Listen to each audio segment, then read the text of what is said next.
Hello friends, आपका एक बार फिर से स्वागत है मेरे चैनल पे। और आज मैं एक और नए पौधे के साथ आई हूँ जिसे स्नेक प्लांट कहा जाता है या इसका बोटैनिकल नेम सेंसिवेरिया है और इसे एक और कॉमन नाम से भी जाना जाता है। इसे मदर इन लॉ स्टंग भी कहा जाता है। अब ये बात तो मेरी समझ से बाहर है क्योंकि ये तो बहुत ही शांत प्रकृति का पौधा है जो आपसे कुछ भी डिमांड नहीं करता। कहीं भी लो लाइट में या इनडायरेक्ट लाइट में किसी भी कॉर्नर पे रखिए, बहुत ही शांत, ज़्यादा सिम्टम्स, कुछ ज़्यादा टेंट्रम्स नहीं दिखाता है। बट आई थिंक इसको मदर इन लॉ स्टंग इसीलिए कहा जाता है क्योंकि इसकी जो पत्तियां हैं वो वेरीगेटेड हैं और शार्प हैं, बिल्कुल एक तलवार की तरह, स्वॉर्ड की तरह। ये लीव्स एकदम स्ट्रॉन्ग एंड पॉइंटी हैं, इसीलिए इसको मदर इन लॉ स्टंग कहा जाता है।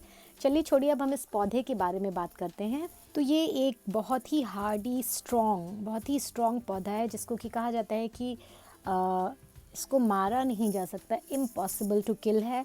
तो मेरा भी पौधे जैसे आप देख रहे हैं ये भी 3 साल से ऊपर के हो गए हैं और कभी मुझे कोई शिकायत इनमें नहीं हुई। कभी मैं पानी डालना भूल भी गई हूँ तो भी ये सर्वाइव कर गए हैं। और ओवर वाटरिंग तो खैर मैं अपने पौधों को कभी करती नहीं हूँ। आपको भी ओवर वाटरिंग से बचना चाहिए।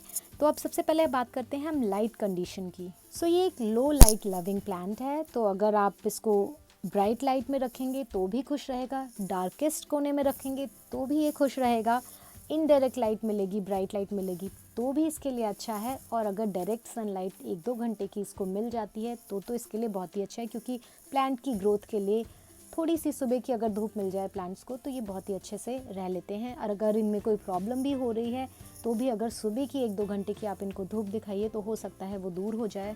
और इस पौधे का ओरिजिन जो है वो अफ्रीका माना जाता है, तो एक ट्रॉपिकल प्लांट है।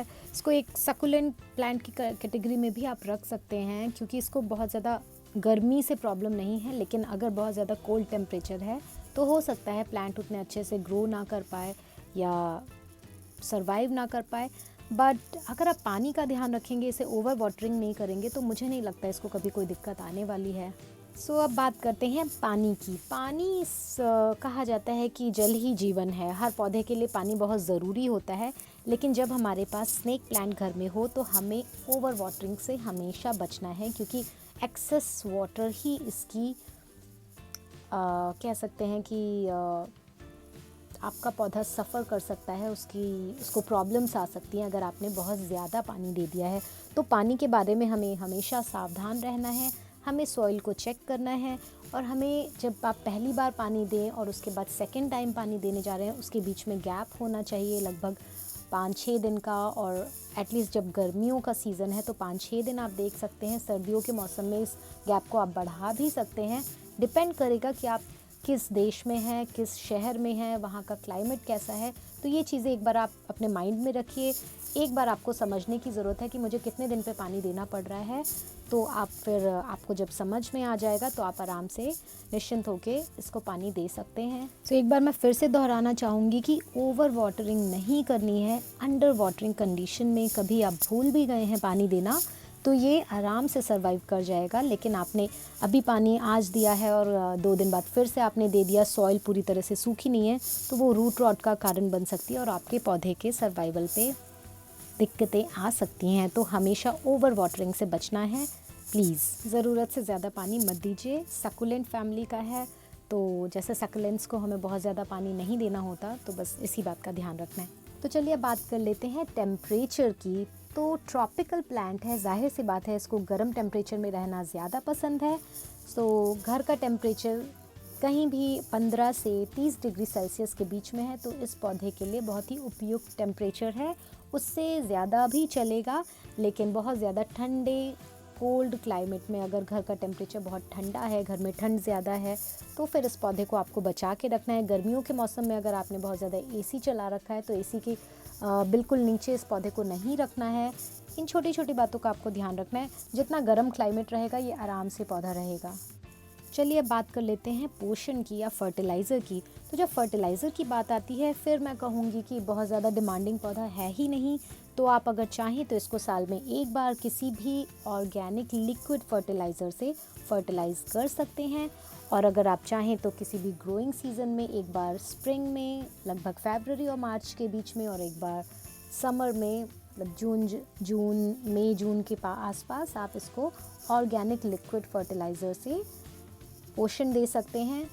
तो ये पूरी तरह से आपकी चॉइस है। आप साल में 2 बार देना चाहें फर्टिलाइज़र 2 बार दे सकते हैं, 1 बार देना चाहें 1 बार भी बहुत है।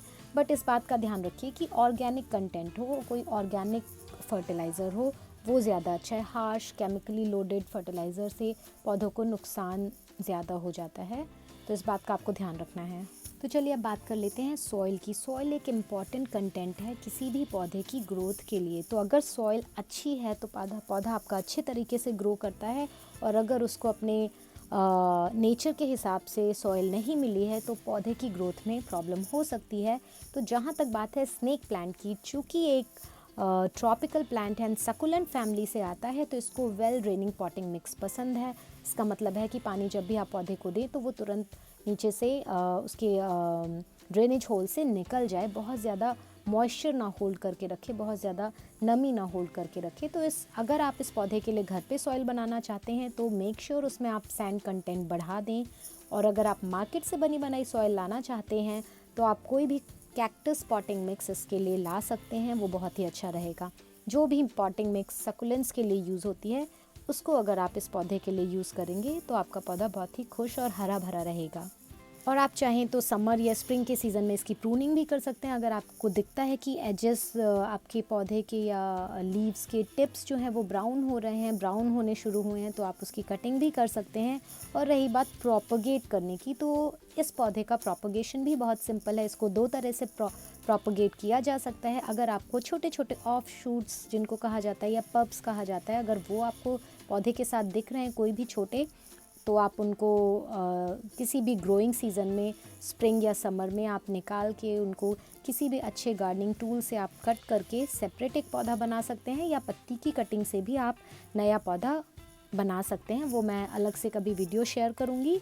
और रही बात डस्ट की, थोड़ा बहुत इसकी पत्तियों पे डस्ट आ जाती हैं, तो आप महीने में 1 बार किसी भी डैम्प क्लॉथ से या किसी भी किचन टॉवल या पेपर टॉवल को गीला करके आप इसकी पत्तियों को वाइप कर सकते हैं, अच्छे से साफ़ कर सकते हैं, तो वो neat and clean and shiny हो जाएंगी फिर से। टॉक्सिसिटी की बात करते हैं तो थोड़ा सा माइल्ड टॉक्सिक है ये नेचर में, तो बच्चों और पेट्स अगर आपके घर में हैं उनसे इसको बचा के रखिए, वो इसको खाएं नहीं। बट अगर फ़ायदे की बात करें तो इस पौधे के लाभ अनेक हैं। तो एक छोटी मोटी अगर टॉक्सिसिटी है तो उसको आप इग्नोर भी कर सकते हैं। बच्चों से बचा के रखिए, बच्चे बस इसको इंजेस्ट ना करें, क्योंकि ये 24/7 ऑक्सीजन देने वाला पौधा है, इकलौता पौधा है जो कि रात में भी ऑक्सीजन देता है। कुछ पौधे और भी होते हैं, बट इसको आप अपने बेडरूम में रख सकते हैं बेहिचक, क्योंकि ये रात में भी ऑक्सीजन देता है। तो मैं रिकमेंड करूँगी प्लीज़ प्लीज़ प्लीज़ इस पौधे को अपने घर पे लाइए। बहुत ही सिंपल टिप्स एंड ट्रिक्स हैं, कुछ भी नहीं करना, ओवर वाटरिंग से बचना है। डार्कर कॉर्नर में भी चलेगा, ब्राइट कॉर्नर मिलता है तो बहुत अच्छी ग्रोथ होगी। फर्टिलाइज़र ज़्यादा नहीं देना है, बट ये सिंपल टिप्स हैं। और अगर आपको ये वीडियो पसंद आया हो तो एक लाइक दीजिए एंड सब्सक्राइब करना ना भूलिए मेरे चैनल को। और फिर से हम मिलते हैं एक नेक्स्ट वीडियो के साथ, किसी नए पौधे के साथ। तब तक के लिए take care, stay happy and happy planting. Bye.